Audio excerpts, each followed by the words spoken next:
Carlson Enterprises put this sign in this front yard after the woman who lives here paid thousands of dollars to have them repair her roof back in July. But she tells me this tarp is the only work that company has done. The more it rains, the more it peels. Hail and wind damage left Denise Daly's roof with missing shingles and leaks. It makes the place look dilapidated. She signed this contract with Carlson Enterprises in July to get it fixed. 3 months later, the roofing contractor hasn't even requested a permit from the city. If I've given you money, you should have at least pulled a permit to show that you are intending to do the work. This Florida statute says when you pay a contractor more than 10% of the price for repair, that contractor is required to apply for permits necessary to do work within 30 days. I've spoken to other homeowners who signed contracts with Carlson Enterprises dating back to June, and the company has not requested permits for them either. People work hard for their money, and it's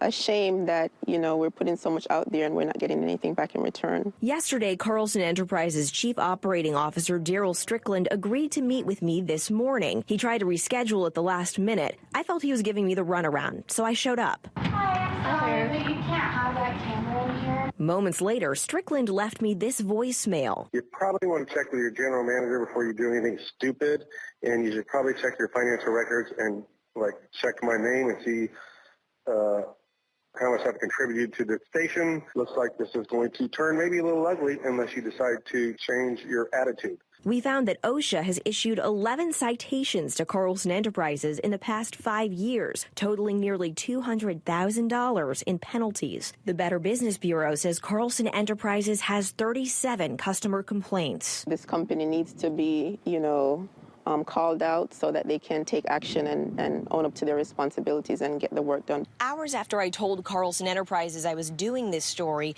Daly got a call from the company saying they'd get her on the schedule by the end of the month. The company still has not requested a permit for the work. Every single former employee here at Carlson Enterprises who reached out to me tell me they quit because of what they call shady business practices. They tell me Carlson Enterprises continues to accept payment even though they don't actually have the crews to get the work done. It's obvious now that Carlson's reputation is ruined, and I'm just trying to keep my reputation. Former Carlson Enterprises salesman Chicky DeMaine tells me he quit because the company just wasn't doing the roof repairs he was selling to people. I still have one customer that signed up back in February that still does not have a roof. Multiple former employees tell me the crews that used to do the repairs quit. Last I heard, they had no crews left. A former administrative assistant at Carlson Enterprises' Orlando office tells me the company was broke and couldn't pay the builders. At one point, they all quit, and we literally had no one working builds because we weren't paying them. We didn't have any money to pay them. But that hasn't stopped the company from accepting payment from new customers.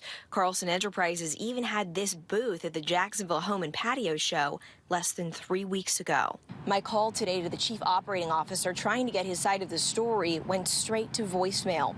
A former employee also sent me screenshots of messages from management telling employees to write fake positive reviews for the Better Business Bureau's website. I'm working on that side of the story for you now. I'll have that all new for you at 6. And those screenshots, which we're about to show you, are messages from management here at Carlson Enterprises. The messages reference employees writing positive reviews about the company. This message from Carlson Enterprises Executive VP of Business Development tells employees, do not forget to make your BBB reviews. We need to enhance our appearance on their site. To kind of counteract all those complaints, they literally made all of our sales team go on different days to not make it look obvious and write fake reviews.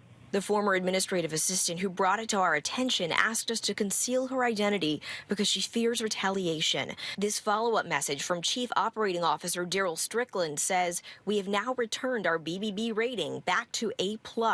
I sent the screenshots to the BBB. A spokesperson tells me because of our reporting, the BBB is now blocking incoming reviews for Carlson Enterprises while the organization investigates. Today, the website also shows the company has a D rating. before our Action News Jax investigation aired last week, it was listed as not rated. It's obvious now that Carlson's reputation is ruined, and I'm just trying to keep my reputation. Former Carlson Enterprises salesman Chicky DeMaine tells me he quit because the company just wasn't doing the roof repairs he was selling to people. Last I heard, they had no crews left. Our accounting department has told us several times that we have no money in-house and that we can't do any bills. We can't afford the supplies for the bills, which is obviously insane because if everybody has paid their money. In this lawsuit, a former employee here at the Jacksonville headquarters claims he was fired after complaining about OSHA violations that were putting other workers' safety at risk. It appears this lawsuit was settled out of court. My call to the chief operating officer here today went straight to voicemail. Reporting in South Point, Jenna Bourne, CBS 47 Fox 30, Action News Jax.